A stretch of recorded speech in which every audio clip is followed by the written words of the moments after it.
Ahab became the king of the northern kingdom of Israel. He was a wicked king, more than all those that had come before him. He married a Philistine woman by the name of Jezebel. She worshiped the idol Baal, and through her influence, set up a temple to Baal in the capital city.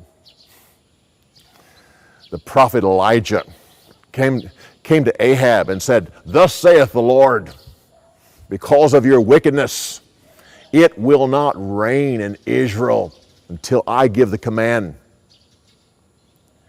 God then said to the prophet that he was to go to a certain brook.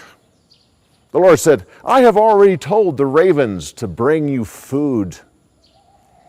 Elijah went to the brook, and sure enough, every morning and every evening, the ravens came and brought him food. The famine was severe in the land, and eventually the brook dried up. Then the Lord said, "Go to a city named Zarephath, and there I have selected a widow who will provide for you." So Elijah went to Zarephath, and there he saw a widow gathering wood. He said to her, please go get me some water."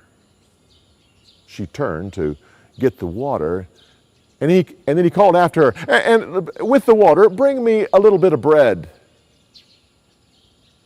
She turned to the prophet and said, "I don't have any bread, but I have a little flour in the bowl and a little oil in the jar. And I was gathering these sticks to make a fire so that I could make some bread, and then my son and I were going to eat it and then die." The prophet said, "Make the bread, as you have said. But when it is done, first give me some.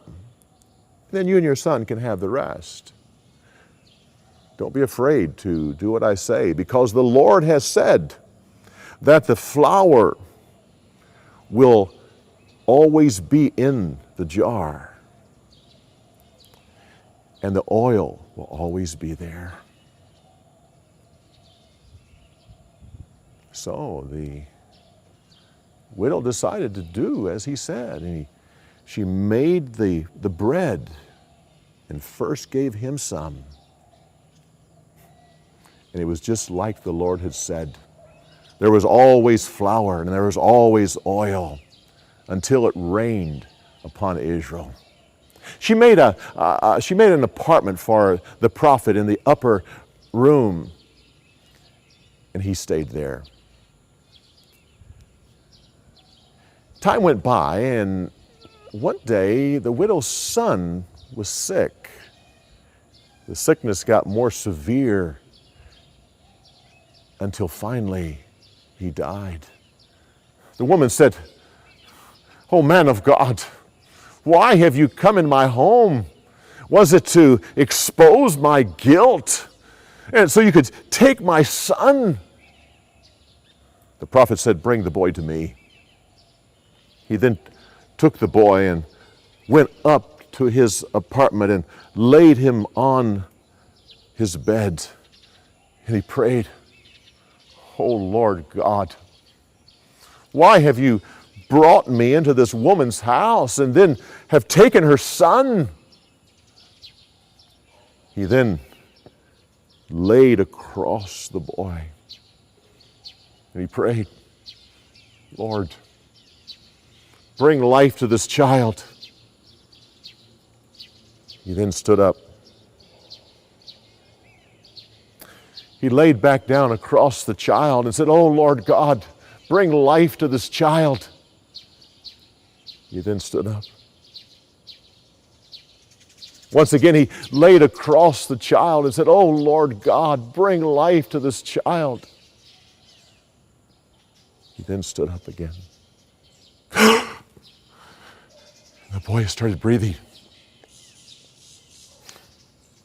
Elijah took the lad and went down the stairs to the widow and said, here is your son. He is alive. She said, now I know that you are the man of God, that God's words are in your mouth.